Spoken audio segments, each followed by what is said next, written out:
Kristo umwami twebwe tuwubona nk'aho ari mukuru muri kiliziya, kuko twibutsa ko Kristo umwami wacu yatubambiwe, ariko ukatwibutsa ko dutegereje amaza ya Nyagasani. Nk'uko ivanjiri uyu munsi bitubwira, idusaba kugira ibikorwa byiza dufasha ababaye mu ngeri zose.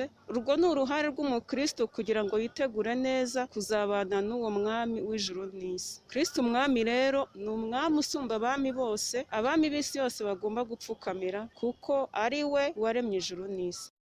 Mbere na mbere ndishimye cyane kuri uyu munsi, mba nishimye. Ikintu uyu munsi umbwiye uranyibutsa ko Yezu Kristo ari umwami koko, ni umwami w'amahanga. Uyu munsi nicyo burimo twibutsa kugira ngo igihe cyose tujye duhora tubizirikana. Rero kuri njye uyu munsi unyibutsa ko Yezu aganje ari we mwami hano kuri iyi si no mu ijuru hose. Atandukanira ko ari umwana w'Imana kandi wigize umuntu kugira ngo abashe kubana natwe no kutwigisha urukundo. Njyewe banyita Ihirwe Bruno, ndi umukristo nk'uko bivuze ngaha kuri ino paruwasi Saint Pierre cya hafi.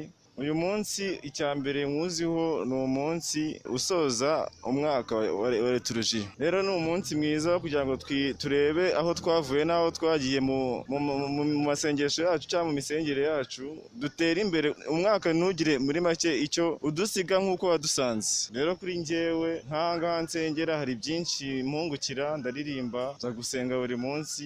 Umunsi rero mwiza ku bakristo bose. Ni umwami w'abami kubera ko ni umuremyi. Icyo ni icya mbere. Icya kabiri ni ukuvuga ngo umwami w'abami, buri mwami asaba undi, kuko ingoma zirarutanwa. Ingoma ya Yezu Kristo niyo ngoma ya mbere tuzi, niyo mpamvu ari we mwami w'abami.